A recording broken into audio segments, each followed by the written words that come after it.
This is Hannibal here from thehannibaltv.com, checking in with the daily wrestling news updates. It was Remembrance Day here in Canada and Veterans Day in the United States. And thank you to everyone for their service. Both of my grandfathers fought in World War II. And definitely you got to bless them. I only had 2 years in the reserves. So I hardly had their accomplishments, but I'm saying this because AEW has announced that all active military members, which you must think would include reservists, can get a free AEW ticket to absolutely any AEW live event. That is great for service members and also good for AEW because they've been having problems filling arenas in the United States lately. There was some WWE stuff going on at Madison Square Garden's UFC 295 last night.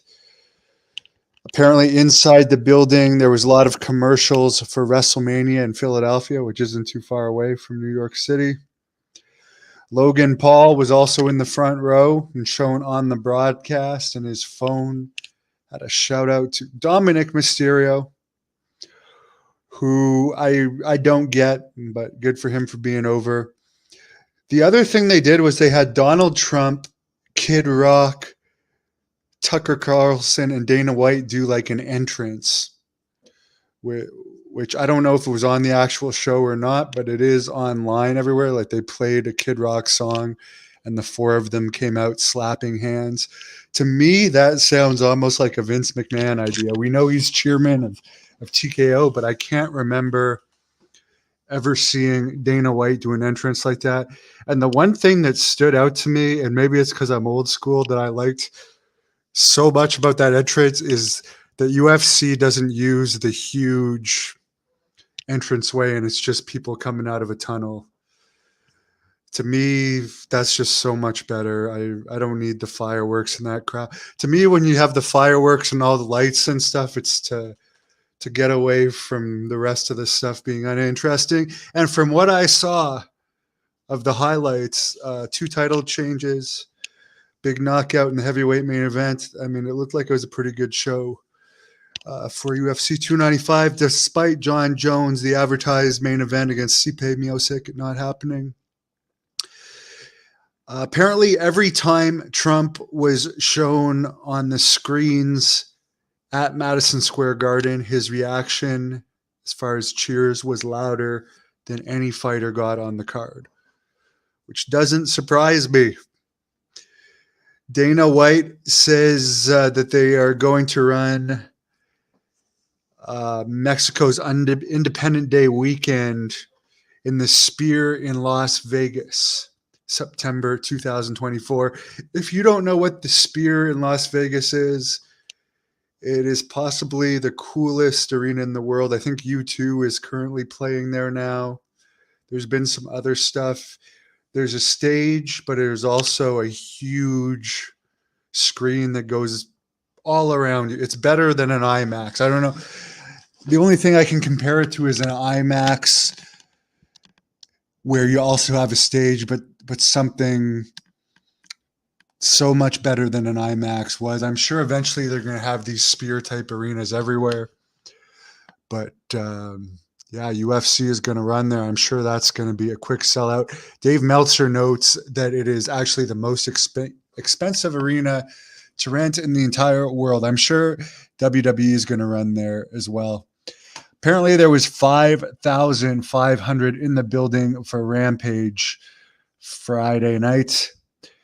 They also taped the Collision there. Apparently the Dynamite live attendances have been okay, but the Rampage and Collision attendances seem to be about 1,500 or so less than the Dynamite are. That includes comps. Apparently, according to Dave Meltzer, he believes that they're going to probably have around 11,000 at the Forum in LA for the upcoming AEW pay-per-view, which LA, of course, is a big wrestling town. The Blood Hunters wrestled there a few times, and they've been a couple of his favorite matches. WWE is doing better with women right now than AEW. Dynamite is still ahead of NXT in the ratings, but Rampage and Collision have fallen behind. And it seems AEW is, well, both companies apparently are gaining more men than women as far as viewers. There doesn't seem to be much women appeal these days.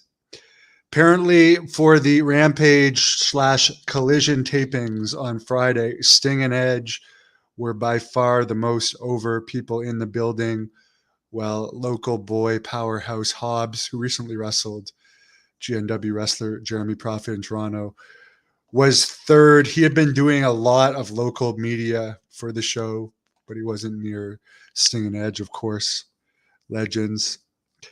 Mercedes Moné, Sasha Banks, said today, quote, "I cannot wait to return back to the ring. Definitely expect me to be back with some wrestling company in 2024, end quote." Guess her acting career didn't go so well. And I'm sure she misses that WWE money. I mean, when you're used to getting, I mean, I'm sure she still gets residuals, but can you imagine making all that money she was making in WWE, then having it stop? Eventually, you're going to notice. Keep a certain lifestyle. Of course, when you're female, actually, I think has a partner. I heard she had, don't quote me on this because it might not still be true, but I heard she dates one of the WWE male seamstresses. I don't know if they're married or not. But I was going to say, at least for females, when you go out on dates and stuff, they don't usually have to pay. But again, it sounds like she probably, from what I understand, the last I heard, she was dating a WWE seamstress. I don't know if he still works for them or not. Who knows? The University of Iowa's women wrestling team sold out its Caver Hawkeye Hall today with over 8,000 fans, which is the largest crowd ever for a women's freestyle dual meet. And it outdrew, according to Dave Meltzer, every single pro wrestling event in the world this weekend other than Arena Mexico. So women's amateur wrestling in Iowa outdrew every single wrestling event as far as professional goes in the world this weekend, other than CMLL at Arena Mexico. That's quite a feat, considering women's amateur wrestling is still a new sport. And in Canada here, it's sad. It's really sad. Our college football teams don't even get anywhere close what your average high school game would get in the U.S., let alone one of the major high schools. It's pretty sad. And for an amateur wrestling meet, although like the Olympic trials and stuff, you could get maybe 1,000.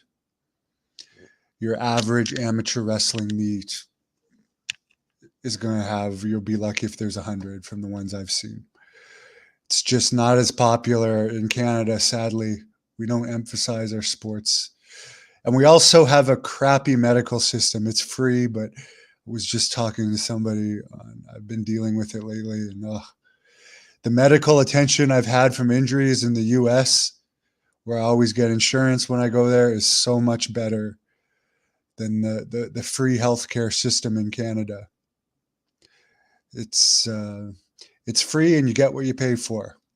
Have a great evening. Hope everyone had a wonderful weekend. And thank you again to all of our veterans, both of my grandfathers who are dead now. One of them was a prisoner of war. One of them was a pilot in the Air Force. The one that was a prisoner was in the infantry and was tortured by the Germans, let's just say. And it haunted him for the rest of his life, but he was always good to me. Thank you for watching the Hannibal TV.